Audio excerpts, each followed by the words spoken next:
Assalamualaikum dear students. I hope you are all fine and doing great. Our today's topic of discussion is continuation of components of cell. हम cell के different components को discuss कर रहे थे.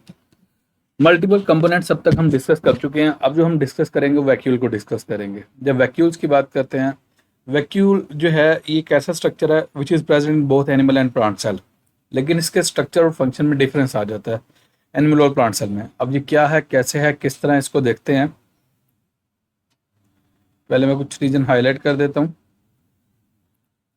These are simple membrane bound sacs filled with fluid. ये specific simple membrane bound structures हैं जिनके अंदर फ्लूइड फील्ड होता है. एनिमल सेल्स में हैव स्मॉल टेम्परेरी वैक्यूल. यहाँ पे एक बात याद रखिएगा, एनिमल सेल के अंदर लार्ज वैक्यूल नहीं होता.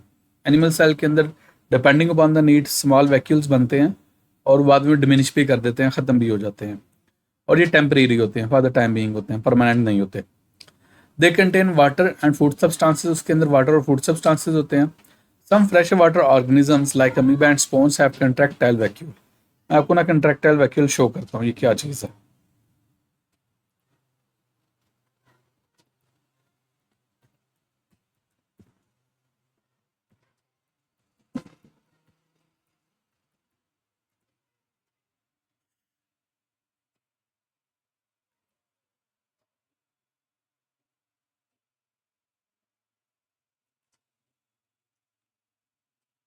This is, you can see here is the contractile vacuole जो डिफरेंट ऑर्गेनिजम्स के अंदर प्रेजेंट होता है. अब क्वेश्चन आता है इसका काम क्या होता है.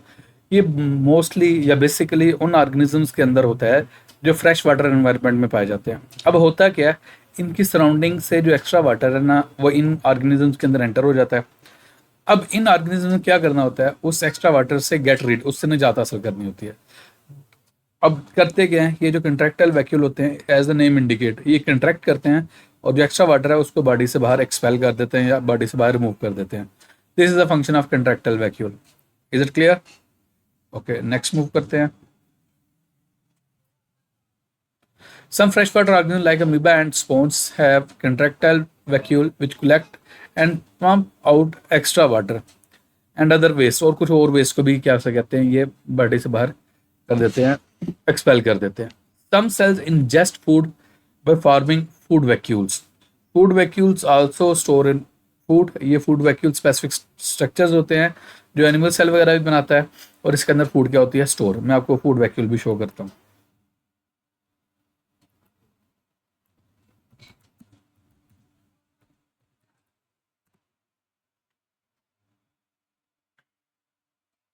ये यहाँ पे आपको जर्नलाइज सा है फूड वैक्यूल.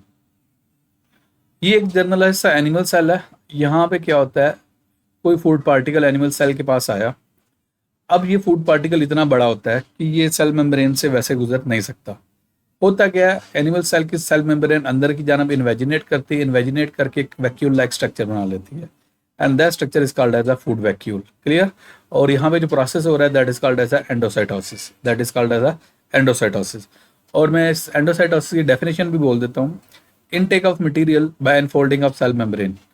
किसी भी मटेरियल का अंदर की जानब इनटेक कर देना और सेल मेम्ब्रेन को इनफोल्ड करके, that will be called as the endocytosis. और इसके नतीजे में जो बनता है that is called as the food vacuole. लेकिन एक बात याद रखिएगा, जब हम एंडोसाइटोसिस की बात करते हैं हम कहते हैं एंडोसाइटोसिस की दो टाइप्स हैं. One is the phagocytosis, other is the pinocytosis. वो हमारे माइंड में फिर क्वेश्चन आ जाएगा कि यार फैगोसाइटोसिस क्या और पिनोसाइटोसिस क्या. अगर किसी सॉलिड मटेरियल का इंटेक किया जाए that will be called as the phagocytosis, और अगर लिक्विड मटेरियल का इंटेक किया जाए तो उसे हम पिनोसाइटोसिस कहते हैं. क्लियर है? ये मैंने आपको जस्टिफाई कर दिया, यहाँ पे शो कर दिया क्या उसे कहते हैं, फूड वैक्यूल. मैं आपसे क्रॉस क्वेश्चन करता हूँ बच्चे, आपने मुझे ये बताना है कि प्लांट सेल में क्या उसे कहते हैं फूड वैक्यूल की फॉर्मेशन होती है या नहीं होती. ये आपका एक जर्नल होम टास्क है, मुझे बताइएगा कमेंट सेक्शन में. ओके, नेक्स्ट हम मूव करते हैं.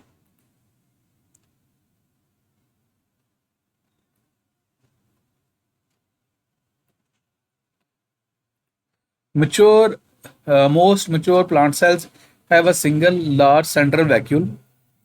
It is formed by the fusion of many small vacuoles. बहुत सारे छोटे vacuoles आपस में कंबाइन करते हैं, फिर लार्ज सेंट्रल वैक्यूल बन जाता है. In case of the plant cell, ये प्लांट सेल है, इसमें देखो लार्ज सेंट्रल वैक्यूल है. अच्छा, मैं एक स्टेटमेंट यहाँ पे बोलूँगा, उसको ज़रा फोकस कीजिएगा. मैं कहता हूँ in case of the plant cell nucleus is push towards periphery due to presence of large central vacuole. Large central vacuole की वजह से जो क्या उसे कहते हैं उसका न्यूक्लियस होता है वो साइड की तरफ पुश हो जाता है। अब यहाँ पे देख लें प्लांट सेल है, ये क्या उसे कहते हैं लार्ज सेंट्रल वैक्यूल है और ये न्यूक्लियस है which is push towards the periphery, periphery में हो गया। अब यहाँ भी ये एनिमल सेल है, एनिमल सेल में देखें सेंटर में न्यूक्लियस है, उसकी रीजन ये है क्योंकि एनिमल सेल में large central vacuole as such नहीं होता। Clear? Okay. It is formed by fusion of many small vacuoles. The membrane of plant vacuole is called as the tonoplast, और इसकी मेम्ब्रेन को हम क्या नाम देते हैं? Tonoplast. And the sap inside the plant vacuole is called as the cell sap, और इसके अंदर जो कंटेंट होता है उसे हम सेल सैप कहते हैं। It is watery solution of salts, और ये वाटरी सोल्यूशन होता है। नेक्स्ट को डिस्कस करते हैं।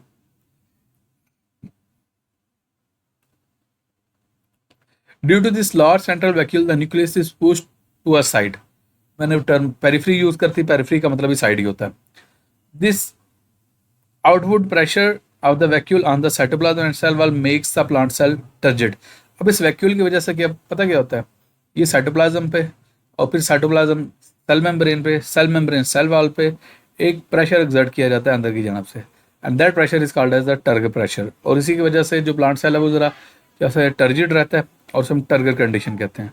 The turgor pressure helps in maintaining the shape of the cell, और इसी की वजह से क्या होता है सेल की शेप क्या रहती है? मेंटेन रहती है। Next is the centrioles. अब सेंट्रियोल्स को मैं यहाँ पहले एक आधी बात आपको जस्टिफाई कर दूं, फिर इसकी स्ट्रक्चर समझाऊंगा पहले मैं कि सेंट्रियोल्स होते हैं कैसे। Centrioles are barrel shaped organelle found in cells of animals and most protist. Protist में और एनिमल्स में बेसिकली पाए जाते हैं। They are absent in prokaryotes, ये प्रोकैरियोट्स में नहीं होते। प्रोकैरियोट्स की एग्जांपल बैक्टीरियल सेल है। हायर प्लांट्स, अब क्वेश्चन आता है what are the higher plants. दो टर्म्स हम यूज करते हैं, one is the higher plant, other is the lower plant. मैं कहता हूँ एवोल्यूशन के पॉइंट ऑफ व्यू से जो प्लांट वेल अडॉप्टेड है, वेल फॉर्म्ड है, जिनके अंदर फीचर्स ज़्यादा बन चुके हैं, उन्हें हम हायर प्लांट्स कहते हैं। और जो स्टार्ट वाले प्लांट्स हैं जिनके अंदर स्पेशलाइजेशन या करेक्टरिस्टिक्स या फीचर्स इतने ज़्यादा नहीं है, उन्हें हम लोअर प्लांट्स कहते हैं। अब ये जो सेंट्रियोल्स हैं ये प्रोकैरियोट्स, हायर प्लांट्स और फंजाई में एब्सेंट हैं, और एनिमल्स में ये क्या है? प्रेजेंट है। No, we will think what is its you can say structure.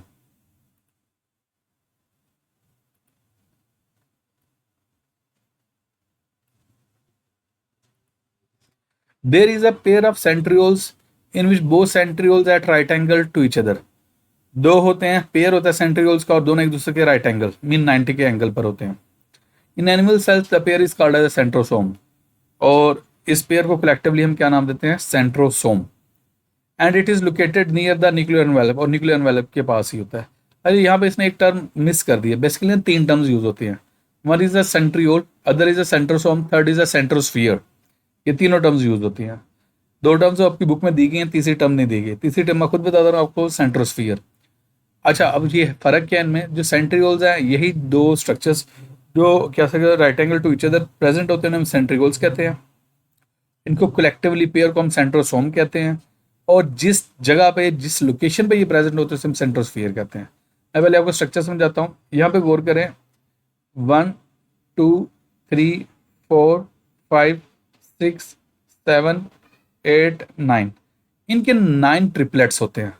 अगर एक के अंदर देखें तो तीन होंगे। यहाँ पे देख लें, ये जहाँ पे लिखा है ट्रिपलेट माइक्रोट्यूब्यूल्स, ये एक आप ऑरेंज कलर कर लें, एक ब्लू कर लें, एक ग्रीन कर लें, तो ये 9 ट्रिपलेट्स हैं। तो ये दो होंगे, एक एक यहाँ पे शो किया गया। मैं आपको ना गूगल से दिखाता हूँ। यहाँ पे एक सेंट्रिकल शो किया गया, दो सेंट्रिकल शो नहीं किए गए।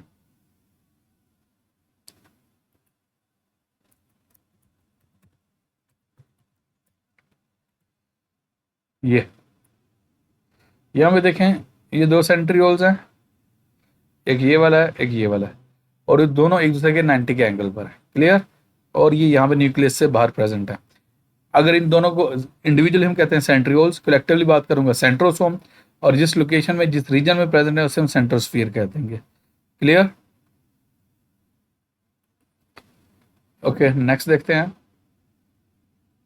Each centrioles formed of 9 triplets, हर एक के अंदर 9 ट्रिपलेट्स होते हैं ऑफ माइक्रोट्यूब्यूल्स। माइक्रोट्यूब्यूल्स हैं जो आपको शो कर रहा था, ये माइक्रोट्यूब्यूल है, ये माइक्रोट्यूब्यूल्स हैं। 9 माइक्रोट्यूब्यूल्स होते हैं, ट्रिपलेट होते हैं, made up of tubulin protein. और माइक्रोट्यूब्यूल किससे मिलकर बने होते हैं? ट्यूबुलिन प्रोटीन से। At the start of the cell division pair of centrioles duplicate. Cell division से पहले ये पेयर क्या करता है, डुप्लीकेट कर देता है। अगर एक पेयर है तो दो पेयर बन जाएंगे। The new pairs move to the opposite pole, वो अपोजिट पोल पे मूव कर जाएंगे। They form the spindle fibre. अब ये स्पिंडल फाइबर क्या चीज़ है ये भी आपको शो करता हूँ।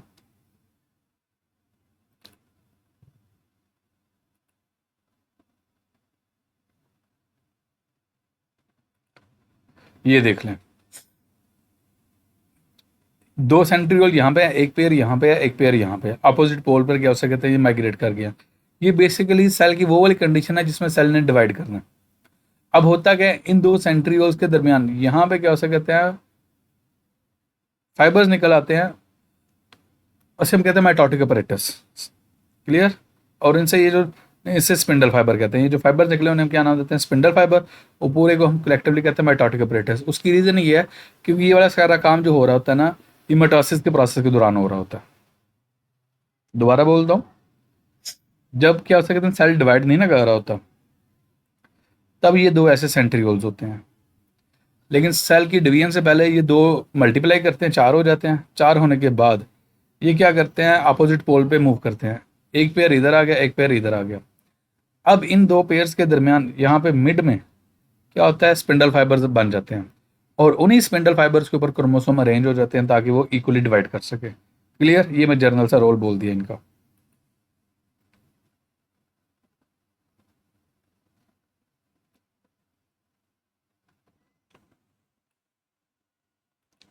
The new pairs move to the opposite pole of the cell.